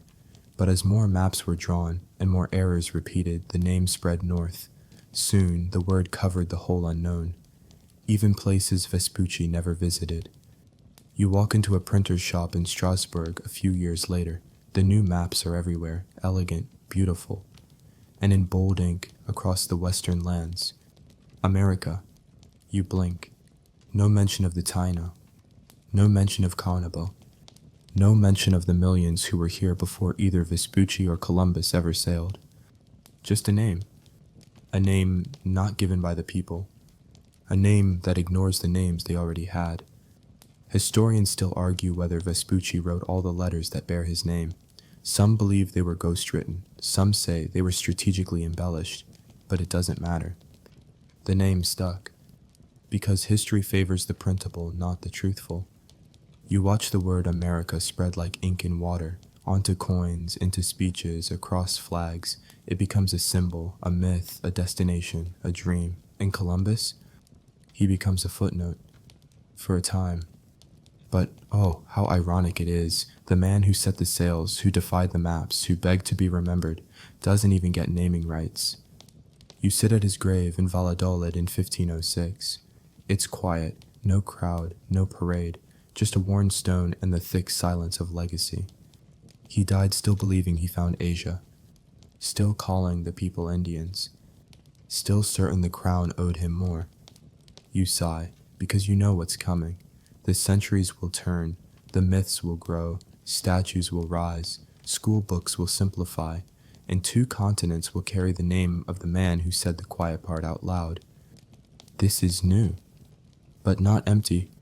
You walk through the halls of libraries now, centuries later, books everywhere, and still the Taino names are missing, the Arawak cities, the stories carved in wood and sung in smoke. You flip through a geography text. It tells you who discovered America. It tells you who drew the maps. It never tells you who was already watching the shore. You pause in front of a map dated 1513. There it is, bold as brass. America. And beneath it, a jagged line where memory should be. You run your finger across it. You say the old names to yourself, not the new ones, the real ones, quietly, like a prayer. Yucatan, Quisqueya, Guanahani. The map doesn't hear you, but maybe the land still does. The jungle is louder now, not with the songs of birds or the whispers of trees, but with the sounds of change, hooves pounding trails where silence once lived, shouts in Spanish echoing through canyons, axes singing through ancient trunks, and everywhere you go, you smell something familiar and dangerous. Exchange. Not the friendly kind, not a handshake and a thank you, but the kind of exchange that doesn't ask permission, that moves like a tide and leaves nothing untouched. This is the Colombian Exchange, though nobody calls it that yet. There's no poster, no launch date, no marketing plan. It just happens. And it changes everything. Mainstream historical fact. The Columbian Exchange refers to the massive transfer of plants, animals, people, diseases, and ideas between the Americas and Europe, Africa, and Asia after 1492. It's not a single event. It's a ripple that becomes a tsunami, transforming ecosystems, economies, and entire civilizations on both sides of the Atlantic. You sit on a log beside a Spaniard holding a tomato like it's a small red jewel. Came from the mountains, he says, biting in. His eyes widen. Tastes like victory. It's just the beginning. From the Americas to Europe, maize, potatoes, tomatoes, cacao, tobacco, turkeys, peppers, vanilla, pineapple, beans, rubber, quinine. From Europe to the Americas, wheat, rice, coffee, sugarcane, horses, pigs, sheep, chickens, smallpox, measles, influenza. And with each new arrival, a world bends. You watch Tainos plant maize under Spanish instruction. You watch Spaniards taste chocolate for the first time, pretending not to like it, but asking for more. You see horses, once alien to the Americas, become sacred beasts to the indigenous plains tribes of the future. And pigs? Oh, pigs spread like gossip in a small village, rooting, multiplying, trampling through every clearing. But it's not just goods that move. It's people. And sickness. One day you wake to coughing, then fever, then silence. A village of 300 gone by the next moon. You don't see arrows, you don't see swords, you just see bodies curled under blankets, skin damp, eyes glazed. The Spanish don't know what's happening, but they keep coming. Because the disease rides with them. Smallpox hits like a curse. Measles, flu, typhus, stowaways in every breath, every handshake, every traded blanket. Entire societies collapse before they ever see a sail on the horizon. Priests call it divine will. Colonists call it sad but useful. You call it terrifying. And here's your fringe tidbit. There's a theory that syphilis traveled from the Americas to Europe, possibly carried by Columbus's men. Historians still argue about the timeline, but if true, it means the exchange wasn't just a one-way street of catastrophe. It was mutual ruin. You stand on a hillside watching new plants grow in the soil where cassava once ruled. Wheat now and sugarcane, tall, sharp, profitable. The Spanish call it progress, but the Taino call it something else. Displacement. Because this isn't just trade. It's transformation. You walk through a plantation, rows of sugar swaying in rhythm, but the workers aren't Taino anymore. They're from across the sea, Africans brought in chains. The indigenous population has dropped too low. Enslavement has become a machine, and when one gear breaks, another is fitted in. You talk to a man from the Kingdom of Congo, shackled and sunburnt. He doesn't speak Spanish, but his eyes ask all the questions, and you don't have any answers. This is the next phase of the exchange, human cargo. The Atlantic slave trade begins here, seated in desperation, watered with greed. Whole economies will be built on it, empires, nations, revolutions. The Columbian Exchange isn't just history. It's a blueprint. You watch as European crops change American diets, and American plants reshape European hunger. You watch potatoes become staples in Ireland. You watch coffee beans bloom into global addiction. You watch chocolate go from sacred ritual to sugar-laden luxury. It's dizzying, miraculous, and monstrous. Historians still argue about the net result. Did the exchange improve life? Did it enrich humanity? Or did it centralize power and spread suffering? One answer might be yes to all, because the truth doesn't fit on a receipt. You sit beneath a cacao tree, the pods hanging like gold from the branches. You think of the Taino who once called it zocolal, bitter, sacred, invigorating. You sip a cup centuries later and wonder how something so holy became something so marketable. Because that's the nature of this exchange.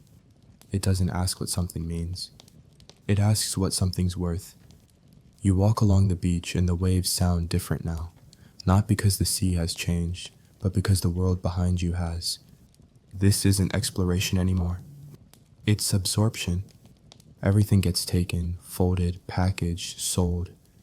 And still, you hear that Taino song in the back of your mind. It doesn't rhyme with gold, but it was here first. You stand at the base of a statue now, bronze, polished, towering. It's Columbus, sword at his side, hand outstretched, gaze fixed heroically on a horizon he never understood. Around you, pigeons coo, tourists snap pictures, children climb the base. The plaque reads, Christopher Columbus, discoverer of the New World. You close your eyes, the words hit different now. Because you've walked the real story, you've felt the heat of Taino cook fires and the chill of Spanish chains. You've heard the original names of rivers now etched in Latin. You've tasted cassava before it became rationed and heard silence where laughter once lived. But that's not what the statue says. The statue tells a cleaner story. Mainstream historical fact. Monuments to Columbus began appearing in large numbers during the 18th and 19th centuries, especially in the United States. He was elevated as a national symbol, not just of exploration, but of immigration, aspiration, and American identity. In 1937, Columbus Day became a U.S. federal holiday. You stroll through a park in New York City where another statue rises over Fifth Avenue. The pedestal is marble. The tourists wear I Heart New York shirts. No one mentions Hispaniola, or the Taino, or chains. Columbus here is an idea, not a person. An idea made of 3 clean syllables: discovery, courage, civilization. And that's the problem. Because once a man becomes a myth, it's hard to fit the bones back into the body. You sit near a public school named after him. Kids run laps on the field, their backpacks bouncing. One of them asks the teacher, "Why is it called Columbus Elementary?" The teacher smiles. "He discovered America." You don't say anything. But inside, you remember the courtrooms, the chains, the ships, the people he called Indians, the places he renamed, the prayers he ignored, the fires he started and walked away from. You remember he died believing he reached Asia. You remember the Taino girl who hummed her brother's name so he wouldn't be forgotten. You remember all the voices that didn't make it to the textbooks. And here's your fringe tidbit. Some of the earliest statues of Columbus, built centuries after his voyages, weren't even based on portraits. No one actually knew what he looked like. So they guessed, idealized. They gave him a noble chin, flowing robes, a sword sometimes, a Bible others. They turned him into a symbol, a suit that could be worn by anyone who needed to justify conquest. Historians still argue what these statues really represent. Some say they honor bravery, others say they sanitize genocide. Some defend tradition, others demand reckoning. And the truth? It might be simpler. Statues are stories we choose to stop questioning. You walk into a museum where one of Columbus's journals is kept in glass. His handwriting is dense, sharp. The ink has faded, but the intent hasn't. He writes of gold, of conversions, of servants. He doesn't write about names.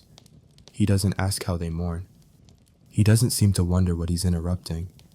And now, centuries later, you watch school children color pictures of ships named Nina, Pinta, Santa Maria, sails full, oceans blue, the land ahead empty.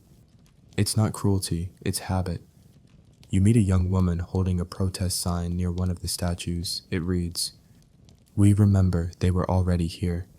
She lights a candle at the base of the monument, not in reverence, in grief.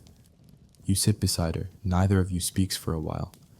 Eventually, she says, "They keep calling it discovery, but I call it invasion with a press kit." You smile, just a little. Because it's true. You walk away from the statue as night falls. The lights flicker on. It glows now, tall and noble, and yet you know, beneath the bronze, there's silence. A silence heavy with songs unsung, lives unlived, places unacknowledged. And still, the statue points toward the horizon, like he's going somewhere new. But you know better. The statue doesn't point forward. It points back to the beginning of a story that started with forgetting, and never really stopped. You sit by a fire made from driftwood and memory, wrapped in a blanket of quiet questions. The sea hums behind you like it always has, patient and vast, asking nothing, answering even less. Tonight, you're wondering, who really discovered America? Not the textbook answer, not the ceremonial one, but the truth, layered, complicated, inconvenient, the kind of truth that doesn't fit into slogans or statues. Because the more you've seen, the more you realize, this wasn't a story about firsts. It was a story about who got remembered. You start with the Clovis people, Paleo-Americans, wandering hunters who roamed the land thousands of years before any European thought to look west. Their spear points lie buried under deserts and forests, predating Christ, the pyramids, and the idea of America itself. Mainstream historical fact, the Clovis culture, named after stone tools found in New Mexico, dates back at least 13,000 years. Some evidence suggests earlier migrations, possibly across the Bering Land Bridge, or by sea along the Pacific coast. You walk the tundra in your mind, feeling the crunch of ancient footsteps beneath your own. These weren't temporary visitors. These were settlers, long before the word was claimed by others. And then there's Monte Verde, Chile, a site even older than Clovis. Dated to over 14,000 years ago, its campfires still blacken the stones. So maybe the first Americans didn't walk across ice. Maybe they paddled down coasts, stars as their compass. Then you drift forward, past millennia of civilizations, Olmec, Maya, ancestral Puebloans, Mississippians, Navajo, Inca, Wari, Arawak, Haudenosaunee, Tlingit, Mapuche, Taino, names that sound like drums, not footnotes. You walk through their cities, roads paved with obsidian, irrigation canals curved like veins, temples that scrape the sky.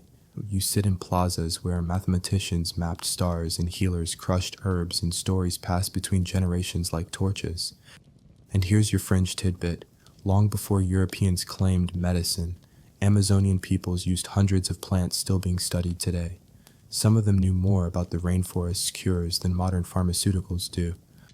But their books? Burned. Their knowledge? Discarded. Their calendars? Erased. Because someone else arrived, pointed at it, and called it new. You keep going. Past the sagas of the Norse, Leif Erikson and his rough-browed crew, who touched the cold shores of Vinland, likely Newfoundland, around the year 1000. They didn't stay, but they left behind stories of grapes, fights, and a land rich and broad. Historians still argue whether their outposts lasted months or years, but what's clear? They were here. They saw, and then they left, not because they couldn't conquer, but because they didn't. You sip bitter tea from a cracked mug, staring into the embers. Across the ocean, you imagine West African sailors, longboats sliding through current and possibility, Polynesian navigators reading the ocean like scripture. Some of them may have reached the Americas, maybe not. The evidence is thin, debated, scattered. But you know this. The ocean wasn't a wall. It was a road. So what does that mean? Who gets to be the discoverer? Is it the first to arrive, the first to stay, the first to write it down, the first whose name survives? You walk through a museum. There's a room labeled pre-Columbian. A whole world reduced to a prefix. A before, a waiting room. As if everyone was holding their breath until a man with a feathered hat showed up and said, "Now we begin." You laugh, you cry a little. Because you know the truth. America was never waiting. It was blooming, breathing, singing, warring, healing. It was enough before anyone brought God or gold. You sit with a scholar who shows you a shell trumpet carved centuries ago in what is now Arizona. This was their call to ceremony, she says, before we could even imagine this place existed. And still, maps showed it as blank. Terra incognita. Unknown land. Until someone decided it wasn't. You whisper to yourself, they didn't discover it, they renamed it. And in that renaming, they reshaped reality. You hear the echo of a Taino voice in your mind, one last song flickering through time. We were here, we are still here, we will be here after your flags fall. You look at your hands, they are not holding answers. Just a match, just a map, just a memory. But maybe that's enough. To walk the land not as an owner, but as a listener. To say the names that were buried, and mean them. To ask not who discovered America, but who did we forget? You sit by the ocean again, where the wind smells of salt and memory. The waves reach for your ankles like old friends or ghosts. They pull gently, rhythmically, as if asking you to remember, not just what was, but what could have been. Behind you, the sand carries footprints not only of your own, but of others who came before. A girl with braids who once traced the stars with her finger, an elder who sang to the sea at dawn, a cartographer who mapped the sky but never the heart. You are not alone in this moment, though no one else is visible. The horizon stretches out, vast, unknowable, and stubbornly silent, but in that silence is a conversation, 1,000 languages layered beneath the sound of surf, 1,000 lives. You think back over everything you've seen, and not just you, but all those whose stories braided into your own. You remember Mateo, the old sailor with the broken spine who once whispered of golden cities that never existed. You remember Anacona, the poet queen whose verses survived only in breath and blood. You remember Father Esteban, who translated dreams into Latin but forgot the names of the dreamers. And you remember the children, always the children, asking if monsters lived beyond the edge of the map. You realize that history isn't a line, it never was. It's a knot, a storm, a haunting. It's the ink that's smeared when no one was looking. It's the voice that was cut from the archive, the verse that never reached the printing press. You remember the first night, that storm in Lisbon, the lightning illuminating terrified eyes and ambitious lies, sailors speaking in fractured prayers and fractured hopes. You remember Guanahani, vibrant and radiant before the sails unfurled like teeth. You remember the treaties written in languages unknown to those who signed them. You remember the silences carved into stone and curriculum alike. And you understand. Discovery is not conquest. Discovery is not a flag. Discovery is not a name whispered by the powerful and remembered only in footnotes. Discovery is recognition. Recognition of what always was. Recognition of what still is. The Americas were never empty, never silent. They pulsed with drums, with footsteps, with stories told by firelight. To call them new was not just incorrect. It was an act of forgetting. But not everyone forgot. You remember Maria, who teaches her grandchildren the old lullabies in a whisper so soft it sounds like wind through sugar cane. You remember David, whose fingers dance over a clay pot with the same design his ancestors etched 500 years ago. You remember Elise, who carves stories into wood, and Isaac, who carves them into code. You remember the resistance, quiet and loud, in museums, in meals, in names reclaimed. The past is not gone, it's layered, buried under pavement and prejudice. But it breathes. You rise, the stars have come. Not like jewels in a velvet sky, but like candles in a long, dark corridor. Each one a name, a witness. You pull your coat tight, the wind carries stories, and you whisper them back.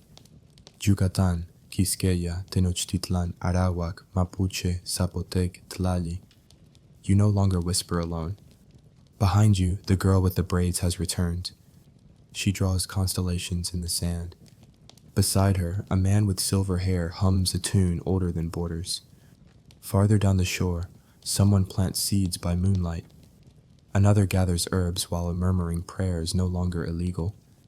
The land listens, the sea listens. You place your palm to the earth and feel it thrum softly. Not lost, not forgotten. You say, not just to yourself, I see you, I remember, I refuse to unsee. And the waves answer. They don't confess, but they echo. Because while the ocean keeps its secrets, you, and those beside you, keep the stories alive. And maybe, just maybe, that is the real discovery. The night wraps around you like a velvet cloak, soft, endless, and woven with breath. The stars blink overhead like patient eyes watching, remembering. Below, the sea has quieted to a hush, not silent, but reverent, as if even the waves know when to listen. You are far now from the clang of cities, from the brittle echoes of conquest and forgetting. Out here, the world does not shout, it whispers. And in that hush, the stories settle. They do not demand, they drift, like soft snow over memory, like ash over embers, layering one upon another, waiting to be heard again, to be honored. You've traveled, not only through maps and chronicles, but through voices, through silences, through songs sung in kitchens and prayers carved into stone, through truths that slipped through fingers like sand, through memories passed in sighs and recipes and lullabies no book ever captured. And now, as your breath slows and your eyes begin to close, you can let the weight of knowing and unknowing lift just a little. Because history is not only what was recorded, it is what was remembered, what was felt, what was wept into the soil, what was whispered in the dark when the soldiers had gone. The land you were taught to call new was always ancient. The names that felt foreign were always music. The people you were never told about, they never stopped speaking. Even when no one listened, you close your eyes and see the world as it once was, and still is if you're quiet enough. A ceiba tree stretches her arms toward the stars, draped in moss and moonlight. Taino children chase fireflies between drums and laughter, barefoot on warm earth. A grandmother shapes a story from memory and dough. A boy draws rivers that were erased from the atlas. A woman hums a name that was almost forgotten. Almost. And in that place between sleep and sky, the past and present reach for each other.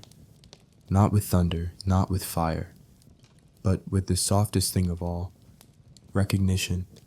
So breathe. Let the stories, not the ones in books, but the ones that live in bones, carry you gently now, into dreams, into quiet, into knowing. Because tomorrow, the world will still be waiting. And the true discovery, the only one that matters, begins not with sails or swords. It begins with listening. It begins with remembering. Good night.